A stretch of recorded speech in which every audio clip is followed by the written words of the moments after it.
So welcome to the UK News Today. Today we have news that the dark side of AE seeing a patient choked to death, telling another she has months to live and delivering a stillborn baby. Adam K spent 6 years working in medicine and eye-opening a period of his life that inspired him to publish This Is Going to Hurt, Secret Diaries of Junior Doctor. A former junior doctor, Adam K is now an award-winning comedian and writer for TV and film. After 6 years of training and another 6 years on the wards, he resigned as a junior doctor in 2010. He recalls, as I was reliving this time through my diaries, junior doctors in here and now were coming under the fire from politicians. I could not help but I feel doctors were struggling to get their side of story across, probably because they were at work at the whole time and the public weren't hearing the truth, but about what it actually means to be a doctor. He is the second excerpt from his new work, This Is Going to Hurt, Secret Diaries of Junior Doctor. He released the highest low heartbreak of 6 years on the NHS frontline. To give myself a bit of credit, I did not panic when the patient I was reviewing on the ward unexpectedly started housing numerous quantities of blood out of his mouth and onto my shirt. To give myself no credit whatever, I did not know what else to do. I asked the nearest nurse to get viewing my registrar, who was on the next ward, and meantime I put in a wet front the plastic tube that gets shown into back of the head and crooked up your elbow, so we can run tracks and fluids intravenously through a drip. I should try before I go. I could do anything else, which was handy as I was completely out of ideas by that point. I started looking for patients, stopcock, shown loads of kitchen, rolled down his throat, brought some basil in it, declare it carpaccio. How go diagnose? Acoustic virus essentially shoot virus veins inside your esophagus, which can rupture at any point, which made sense as the patient was color of Homer Simpson from early series when the contrast was much more extreme and everyone looked like cow painting. As the patient felt around the blood jet everywhere on me, onto all the walls, curtains, ceiling, it was like a particular avant-garde opposite of changing rooms. The sound was the worst part. With every breath of the poor man took, you could hear the blood sucking down into his lungs, choking him. By the time the tube was inserted into his throat, he stopped bleeding away, stopped eventually. This was for the sadness reason. She pronounced the patient dead. I peeled off my blood-soaked clothes and we were suddenly changed into scrubs for the rest of the shift. So we could first that I never witnessed everything horrific it could possibly have been. Nothing aromatic, beautiful about it. That sound. Hugo took me outside for the cigarette. We both desperately needed one after that. and I would never smoke before.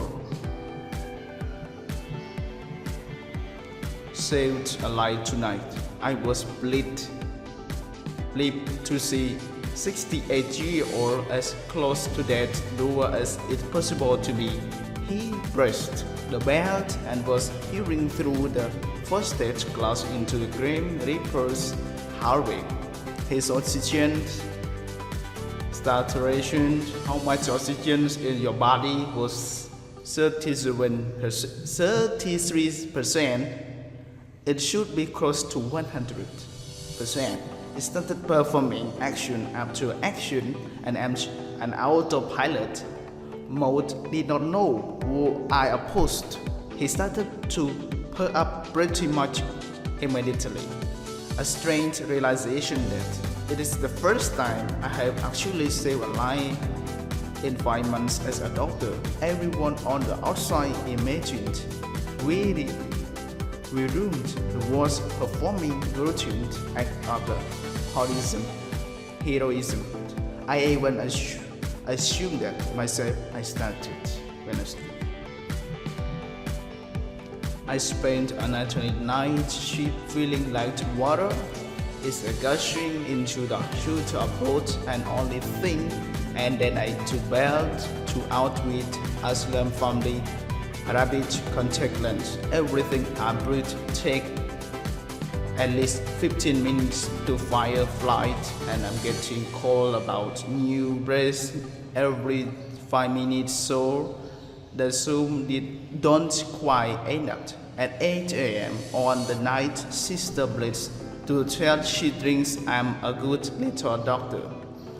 I'm willing to overlook that a good little doctor because it is the first time I have had anything approaching compliment since I qualified. On Friday, July 21st, 2006, the light is on patient CO room, so I pulled my head into the check if everything is okay. I met her last week with a suspicion on a variant mass. Suspicion has become a diagnosis of a variant cancer, has become confirmation hours of widespread metastasis, has become talk of human later. When I saw her, despite various suspicion, I did not say the word cancer. I was taught that if you say the word even in passing, it's all patient remembers. Friendly, funny, chatty. We were like two long lost horses catching up on your years apart. She burst into tears and I would come out. The will never crush realization that forever just brought a front with her cost. Her son will qualify from medical school. She will not be back. Her doctor will get married. She won't be able to have the table, and through confident she will never meet her grandchildren. Her husband will never get over it. He doesn't even know how to work the thermostat she lost. So I laugh. I really don't know what to say. I want to lie and tell her everything's going to be fine, that we both know that it won't. I shoot her. I've never shot patient before. I hugged, but I don't know what else to do. On the way home, I phoned to my mom to tell her I love her. I'm off sick for the first time since qualifying in work. Weren't exactly sympathist or for sick, except my register when I rang in. Can't you just come in for the morning? Policy measures wedding today, feeling like shoot trumpet against blood oath. To doctor about to get a body of and the whole day too. Not my prompt college could only put after her wedding day off. Ended up connecting her body clinic in food, makeup to make teamwork. My life is starting to feel like episode of Quantum Leap. Wake up, not know where I'm, what to do. Today I started to wake to louder knocking. I'm in my car, asleep as I said, light and old boys rapping window, the handle his umbrella. It's a second unexpected power nap of the night shift. After the scrum nurse tapped me on the shoulder while I was sat fast asleep on the 13th stool to tell me the patient was just being willed.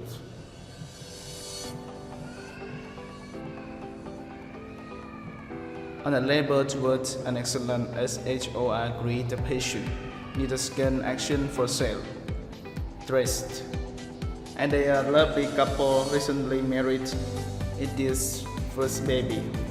And soon after the untreated Persian blood comes out, a lot of patient has an analyzed parastreal. This should have been noticed, Oscar.